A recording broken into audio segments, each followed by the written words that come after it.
नमस्कार, आप देख रहे हैं द इंडिया न्यूज 24 और मैं हूं आपके साथ वैशाली। आइए बढ़ते हैं आज की खास खबर की ओर। बीते 6 दिसंबर को गुरु शिष्य की परंपरा को कलंकित करते हुए हायर सेकेंडरी धमौरा के 12वीं के छात्र ने प्राचार्य एसके सक्सेना की गोली मारकर हत्या कर दी थी, जिसमें पुलिस ने तत्परता दिखाते हुए आरोपी छात्र को गिरफ्तार कर लिया था। लेकिन इस घटना में शामिल दूसरे अन्य छात्र की गिरफ्तारी को लेकर बीते रोज शिक्षकों ने कैंडल मार्च निकालकर शिक्षकों की सुरक्षा और मृतक प्राचार्य को शहीद का दर्जा देने की मांग की गई थी। वहीं आज सोमवार 9 दिसंबर को छतरपुर के कायस्थ समाज ने कलेक्टर पार्थ जायसवाल से मुलाकात कर मामले की सीबीआई जांच कराने और पीड़ित परिवार को अनुकंपा नियुक्ति देने सहित मामले की निष्पक्ष जांच होने तक धमौरा में पदस्थ समस्त शिक्षकों को स्थानांतरण करने की मांग प्रमुखता से उठाई गई। उपरोक्त गंभीर मामले में छतरपुर कलेक्टर पार्थ जायसवाल का कहना है कि पीड़ित परिवार के आवेदन पत्र पर निष्पक्ष रूप से जांच पड़ताल की जाएगी और पीड़ित परिवार को हर संभव सहायता भी प्रदान की जाएगी। ज्ञापन सौंपने के दौरान कायस्थ समाज के लोग बड़ी संख्या में मौजूद रहे। छतरपुर से राहुल पटेरिया की खास रिपोर्ट। मेरे भाई स्वर्गीय सुरेंद्र सक्सेना की विगत 6 दिसंबर को निशंक तरीके से धमौरा स्कूल में हत्या कर दी गई थी, जिसके सिलसिले में आज समाज की ओर से हम सभी समाज के लोग कलेक्टर महोदय को ज्ञापन देने हेतु आए थे। ज्ञापन के दौरान हमने कलेक्टर महोदय से निवेदन किया है कि उक्त प्रकरण की सघनता से जांच की जाए। जो भी दोषी व्यक्ति है उनके खिलाफ कठोरतम सजा दी जाए और जो उसमें इस साजिश के पीछे है धमौरा स्कूल का स्टाफ, चूंकि उक्त घटना के संबंध में धमौरा स्कूल का कोई भी स्टाफ बोलने के लिए तैयार नहीं है, जबकि पूरे स्टाफ के सामने उक्त घटना कारित हुई है। प्रशासन इतना संवेदनहीन हो गया है कि मेरे भाई की मृत्यु होने के उपरांत न तो सदर विधायक, न विपक्ष का कोई व्यक्ति और न ही सत्ता पक्ष का किसी राजनेता ने या जिला प्रशासन के किसी कर्मचारी शासन की ओर से एक शोक संवेदना का पत्र भी नहीं आया। कोई व्यक्ति दरवाजे पर शोक व्यक्त करने नहीं आया।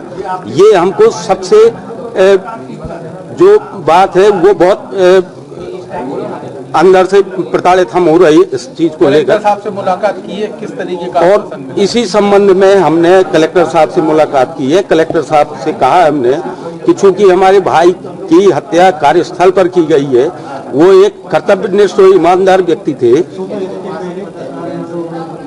अच्छा, आपने एक चीज बताया था कि राजनीतिक संरक्षण है, वो किसका संरक्षण है, क्या है राजनीतिक? जिस कारण से उनको शहीद का दर्जा दिया जाए और इसकी विवेचना के दौरान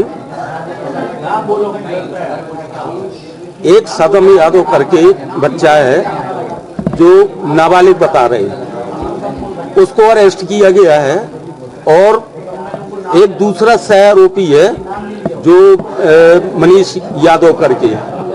मुझे जानकारी मिली है विश्वस्त सूत्रों से कि उसको बचाने का प्रयास राजनीतिक व्यक्तियों द्वारा किया जा रहा है और ये भी जानकारी मुझे लगी है, अब मैं उसका नाम नहीं बताऊंगा, कि उस आरोपी को लेकर पुलिस छतरपुर विधायक के लेके यहाँ घर लेके आई थी। मैं इस बात पर कंफर्म नहीं हूँ, ये चूंकि मैं मुझसे जो बताया गया है, तो चूंकि मेरे पास कोई प्रूफ नहीं है इसलिए मैं इसको कंफर्म नहीं कर रहा है कि लेके आई, लेकिन मुझे ऐसी जानकारी मिली है, जिस कारण से मुझे आशंका है कि इसमें राजनीतिक लोगों का हस्तक्षेप हो रहा है।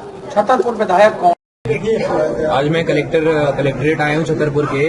मैं स्वर्गीय सुरेंद्र सक्सेना जी का सुपुत्र हूँ। मेरे पिताजी की 6 तारीख को उनके ही स्कूल में गोली मारकर हत्या कर दी जाती है। सारा स्टाफ चुप रहता है, कोई सामने नहीं आ रहा है। अब कितनी संतुष्ट हैं आप अभी तक की पुलिस प्रशासन की कार्रवाई से? अभी और क्या सजा है? अभी तक बस संतुष्टि ये है कि दोनों गिरफ्तार किए जा हिरासत में आ चुके हैं, बट मेरी मांग ये है कि उसको नाबालिग के तौर पर ना केस चलाकर उसको बालिग के तौर पर उसका केस चलाया जाए, उसको 18+, क्योंकि अगर वो नाबालिग के तौर पर बाहर आ जाएगा 3 साल बाद तो वो किसी और की निर्मम हत्या कर सकता है।